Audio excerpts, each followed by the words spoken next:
بسم الله الرحمن الرحيم الحمد لله الذي أرسل رسوله بالهدى ودين الحق ليظهره على دين كله ولو كره المشركون ومن على المؤمنين إذ بعث فيهم رسولا من أنفسهم فهدى إلى سبيل الرشاد وجاهد في الله حق جهاده وصلوات الله وسلام عليه وعلى آله وصحبه أجمعين. Salam alaikum wa rahmatullahi wa barakatuh, bienvenue à vous dans cette 16e rencontre des leçons à tirer de la vie du meilleur des hommes. Nous sommes arrivés sur le sujet de la nourrice du prophète sallallahu alayhi wa sallam. Nous avons évoqué précédemment sa naissance au prophète sallallahu alayhi wa sallam.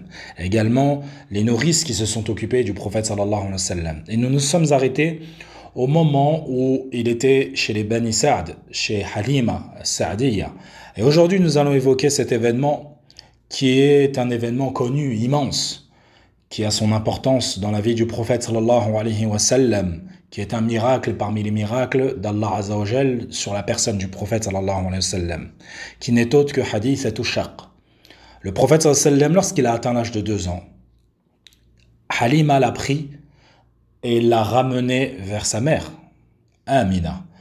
Et lorsqu'elle est arrivée auprès de Amina, elle lui dit: ô ma bien-aimée, accepterais-tu que notre enfant revienne avec nous? Et elle dit cela du prophète sallallahu alayhi wa sallam, car c'était son fils de lait. Elle l'aimait comme une mère aime un fils. Et elle essaie de convaincre Amina en lui disant: nous craignons pour lui que s'il reste à la Mecque, il pourrait être touché par des maladies, car il n'a que 2 ans, et que le village est plus approprié pour un enfant de cet âge et plus sécuritaire, car elle savait que les Arabes avaient pour habitude de mettre leurs enfants dans les villages pour 2 raisons. La première de ces raisons est que les grandes villes étaient un mélange de gens du nord, de gens du sud qui venaient avec des maladies, etc., etc. Et ils étaient touchés donc par des épidémies. Et la seconde était de vouloir préserver la langue arabe de ces enfants grandissants. La langue arabe littéraire qui pouvait être préservée dans le village. Et donc, lorsque elle a entendu tout cela, Amina, elle a été convaincue. Donc Halima a pu reprendre le prophète sallallahu alayhi wa sallam avec elle et elle a pu repartir au village avec lui. Et dans la suite du hadith de Halima que nous avons évoqué précédemment dans le cours que je vous invite à aller réécouter, elle nous dit qu'il est resté 2 ou 3 mois. Puis il s'est passé un événement immense. Et cet événement n'est autre que Hadith Shaq. Et c'est un renforcement de la part d'Allah Azza wa Jal dans la personne du prophète sallallahu alayhi wa sallam. Halima nous raconte et elle dit: alors qu'un jour que le prophète sallallahu alayhi wa sallam jouait avec son frère de lait Abdallah derrière la maison, Abdallah est venu à nous, apeuré, effrayé. Et elle dit que son fils Abdallah lui a dit: c'est mon frère Qurayshite. 2 hommes sont venus à lui. Ils l'ont allongé au sol et lui ont ouvert la poitrine en 2. En entendant cela, nous avons été effrayés. Nous sommes partis en courant précipitamment vers Mohammed sallallahu alayhi wa sallam. Nous l'avons trouvé debout, plein de poussière sur le visage. Son père de lait, Abd al-Uzza, l'a pris dans ses bras. Et je l'ai pris également dans mes bras. Et Abd al-Uzza a dit au prophète sallallahu alayhi wa sallam: que t'arrive-t-il, mon cher enfant? Et là, le prophète a répondu: 2 hommes sont venus à moi et ils avaient des vêtements blancs. Ils m'ont allongé au sol, ils ont déchiré ma poitrine en 2. Et ils ont sorti quelque chose de mon ventre, puis ils l'ont replacé et ils ont refermé mon ventre comme il était. Nous sommes donc retournés à la maison avec son père et Abd al-Uzza m'a dit: oh Halima, j'ai peur qu'il lui soit arrivé quelque chose de grave et que nous soyons responsables de cela. Dans une version de Muslim rapportée par Anas ibn Malik radiyallahu anhu, il nous dit que le prophète sallallahu alayhi wa sallam a dit que c'était Jibril alayhi salam qui était venu au prophète sallallahu alayhi wa sallam avec un autre ange. Alors qu'il était en train de jouer avec 2 autres enfants, ils l'ont pris, ils l'ont mis au sol, ils ont sorti son cœur de sa poitrine et ils ont dit: ceci est l'empreinte, l'emprise que Shaitan a sur toi. Ils l'ont retiré de son cœur et ils ont lavé le cœur dans une tasse d'or avec de l'eau de Zemzem. Puis ils l'ont remis à son emplacement. Et les 2 enfants qui étaient avec le prophète sallallahu alayhi wa sallam sont retournés voir précipitamment leurs parents et ils ont dit: oh, Mohammed est mort. Certes, Mohammed est mort. Halima a eu peur et partit précipitamment avec son mari vers le prophète sallallahu alayhi wa sallam. Et lorsqu'elle l'a vu, il avait changé de couleur. Il avait la couleur du sable. Anas ibn Malik, le servant du prophète sallallahu alayhi wa sallam, nous dit, radiyallahu anhu, certes, je voyais la couture sur le torse du prophète sallallahu alayhi wa sallam. Cette information est une introduction dans la vie du prophète sallallahu alayhi wa sallam. Et cet événement est une guidée et une leçon pour nous tous, hommes comme femmes.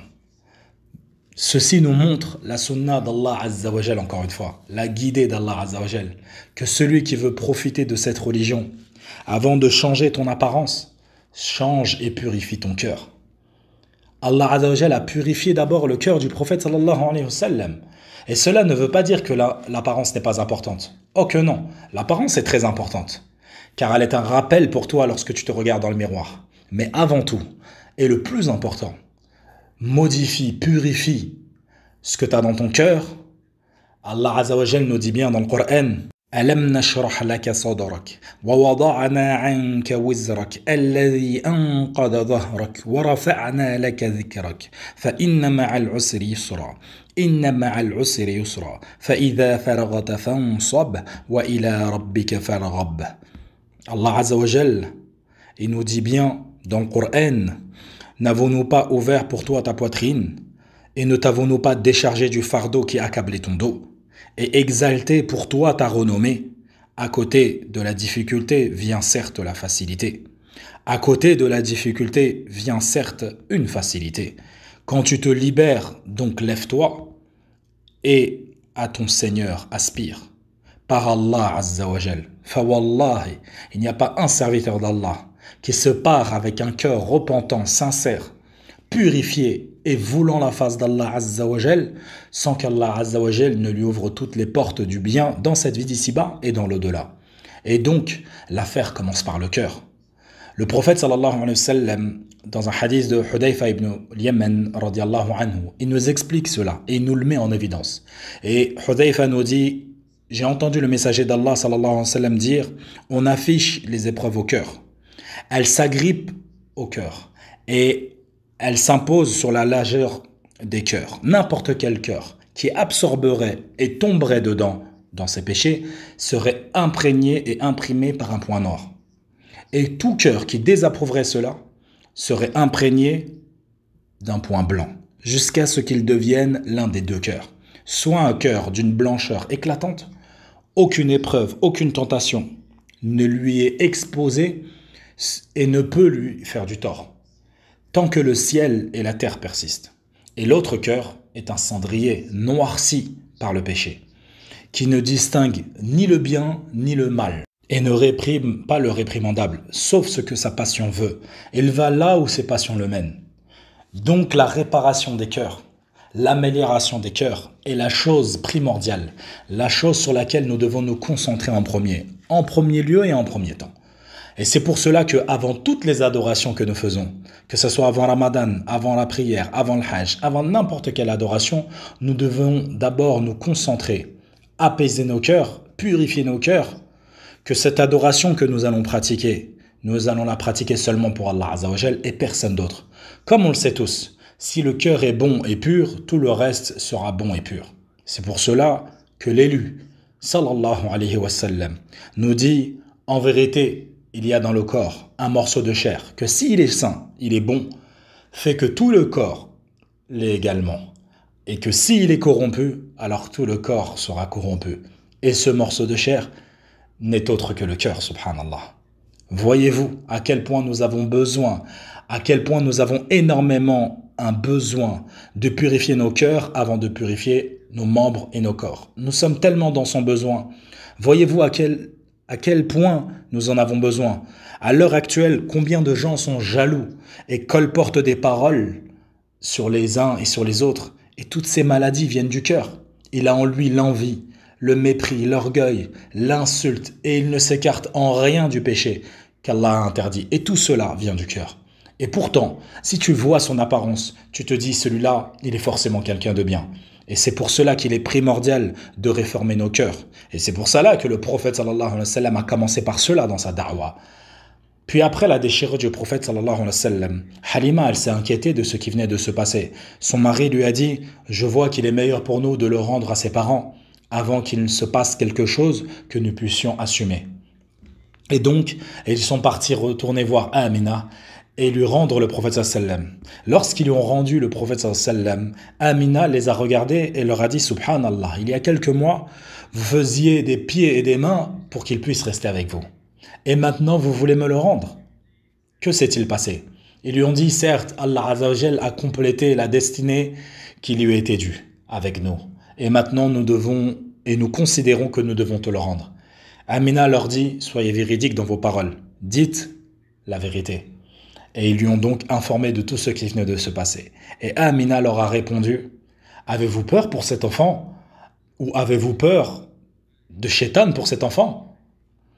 Et avant même qu'ils ne répondent, elle leur a dit, Wallahi, cet enfant a une destinée immense. Wallahi, lorsque je l'ai mis au monde, j'ai vu une lumière qui est sortie de moi et qui a illuminé les palais de Basra, au Shem. Donc le prophète sallallahu alayhi wa sallam est retourné auprès de sa mère et elle s'en est occupée. Et il a pu être auprès de sa mère pendant un temps. Et bi'idnillahi azza wa jal, dans la prochaine rencontre, nous évoquerons ce temps qu'il a passé avec sa mère bien-aimée et qu'est-ce qui s'est passé avec la mère du prophète sallallahu alayhi wa sallam et combien de temps il a pu passer avec elle. Et nous évoquerons sa visite vers ses oncles maternels dans la ville d'El-Médina. Allahumma ij'alna mimman yanala shafa'ata an-nabi sallallahu alayhi wa sallam waj'alna min ash-sharibina li hawdi an-nabi sallallahu alayhi wa sallam. فجزاكم الله خيرا ووفقكم الله لكل ما يحب ويرضى والسلام عليكم ورحمة الله وبركاته.